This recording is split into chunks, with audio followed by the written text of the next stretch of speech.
ಹಿಡಿದ ಕೆಲಸವನ್ನು ಚ್ಯುತಿ ಇಲ್ಲದೆ ಮಾಡುವವನಾದ ಕಾರಣ ನಿನ್ನನ್ನು ಪ್ರಪಂಚ ಎಲ್ಲವೂ ಅಚ್ಯುತ ಎನ್ನುವ ಹಾಗೆ ಕರೆಯಿತು.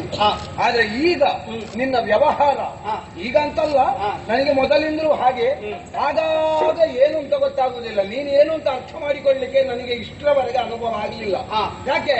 ನರನಾರಾಯಣರಾದಂತಹ ನಾವು ಜೊತೆಯಲ್ಲೇ ಇದ್ದೇವೆ. ನಿನ್ನ ಸಖನಾಗಿ ನಾನು ಆತ್ಮೀಯನಾಗಿ ನಿನ್ನ ಜೊತೆಯಲ್ಲೇ ಇದ್ದೇನೆ. ಹಾಗಂತ ನಿನ್ನನ್ನು ಅರ್ಥ ಮಾಡಿಕೊಳ್ಳುವುದಕ್ಕೆ ಅಸಾಧ್ಯನಾಗಿ ಹೋದೆ ಪ್ರಭು. ಇಲ್ಲದಿದ್ರೆ ನೀನು ಆಲೋಚನೆ ಮಾಡು.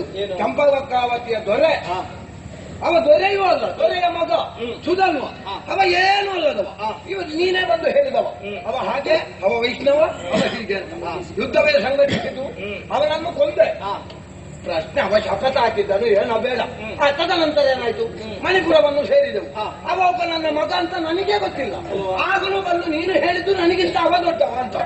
ಈಗ ಕಡೆಯ ಕಾಲಕ್ಕಾಗುವಾಗ ಸಾರಸ್ವತಪುರದವ ಇವ ವೀರ ವೈಷ್ಣವ ಅಂತೆ. ಹೇಗೆ ದೇವರು ನೀನು ಯಾರನ್ನು ದೊಡ್ಡದು ಮಾಡು? ಇವ ನನಗಿಂತ ದೊಡ್ಡವನ. ವೀರವರ್ಮ ಏನು ಹೇಳ್ತಾನೆ ಕೇಳುವ.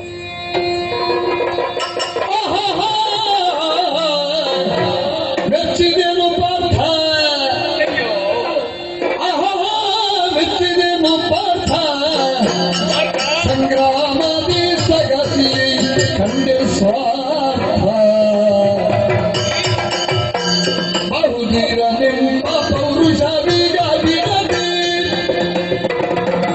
ಬಹುಧೀರ ನಿಮ್ಮ ಪೌರುಷ ವೀರಾಭಿರವಿ ವಿವರಿಸಿದಂತಾಯಿತು ಅಂತಾಯಿತು. ಮೆಚ್ಚಿದೆನು ಪಾರ್ಥ, ಸಂಗ್ರಾಮದಿ ಸಗತಿ ಕಂಡೆ ಸ್ವಾರ್ಥ. ಎಲೆ ಪಾರ್ಥ ನೀ ಸ್ವಾರ್ಥ ಮೆಚ್ಚಿದೆ.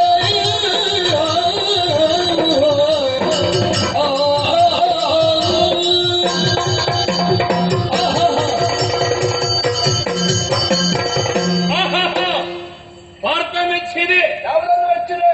ನಿನ್ನ ಮಾತುಗಳನ್ನು ಕೇಳುವಾಗ ಮೆಚ್ಚಿದೆ ನಾನು. ಯಾಕೆ? ಮೂರು ಲೋಕದ ಗಂಡ, ಹರಿತಿಮಿರ ಮಹತಾಂಡ, ಊರಿನೇತ್ರನ ಪಿಂಡ, ಇದೆಲ್ಲವೂ ವ್ಯರ್ಥವು. ಯಾಕೆ? ಪಾರ್ಥ, ಯಾವುದು? ಏನನ್ನು ಗಳಿಸಿದೆ ನೀನು? ನಿನ್ನದಾದಂತಹ ಪ್ರಾಯದಲ್ಲಿ ಗಳಿಸಿದಂತಹ ಸಾಧನೆಗಳಿಗೆ ಈಗ ಮಾಡುವುದು ನೋಡಿದ್ರೆ ಅಯ್ಯೋ ಸಣ್ಣ ಮಕ್ಕಳಾಗಿ ನೀನು ವ್ಯವಹರಿಸ್ತಾ ಇದ್ದೀಯ. ಏನು ಗೊತ್ತಿಲ್ಲ ನಿನಗೆ. ಈಗ ನೀನು ಮೊನ್ನೆ ಆದಂತಹ ವಿಚಾರಗಳನ್ನು ಹೇಳುವುದನ್ನು ನನಗೆ ಕೇಳುತ್ತಾ ಇದೆ.